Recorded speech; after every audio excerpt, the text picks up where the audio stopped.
Mumbai Pune express way वरील Khopoli exit ते कुसगाव या भागात मिसिंग लिंक प्रकल्प उभारण्यात आलाय। मुंबई पुणे मिसिंग लिंक या प्रकल्पामुळे घाटातील वाहतूक कोंडी मोठ्या प्रमाणावर कमी होऊन प्रवास अधिक वेगवान आणि सुरक्षित होणार असल्याचं सांगितलं जात आहे। मुंबई पुणे मिसिंग लिंकचा लोकार्पण सोहळा काल मोठ्या उत्साहात पार पडला।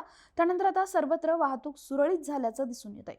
मुंबईवरून पुण्याला जाणारी मिसिंग लिंकची लेन सुरू असून वाहतूकही व्यवस्थित पार पडताना दिसतेय, पण दुसरीकडे पुण्यावरून मुंबईला येणारी मिसिंग लिंकची लेन सध्या बंद असल्याचं समोर आलंय। आणखी 2 ते 3 दिवसानंतर ही लेन सुरू होणार आहे अशी माहिती समोर आहे। मुंबई पुणे एक्सप्रेस हायवेवरील लोणावळा घाटातील मिसिंग लिंक काल सुरू झाली असली तरी अद्याप पुणेवरून मुंबईकडे जाणारी वाहतूक बंद आहे। पुणे ते मुंबई जाणारी मार्गिका बंद असल्याने लोकांवर जुन्या मार्गाने जाण्याची वेळ प्रवाशांवर आली आहे। मिसिंग लिंकचा वापर करता येत नसल्यानं वाहनधारक नाराज असल्याचं दिसून येत आहे। पुणे ते मुंबई मार्गिका बंद असल्याची सूचना वाहतूक पोलिसांकडून दिली जाते। या संदर्भामध्ये माहिती घेतली असता अजून 2 ते 3 दिवस लागतील अशा प्रकारची माहिती प्रशासनाकडून देण्यात आली आहे। पुण्यावरून मुंबईला येणाऱ्या मार्गिकेवरील काही काम अद्याप बाकी आहे, त्यामुळेच 2 ते 3 दिवसानंतर पुण्यावरून मुंबईला जाणारी मिसिंग लिंक सुरू होईल अशी माहिती प्रशासनाकडून देण्यात आली आहे।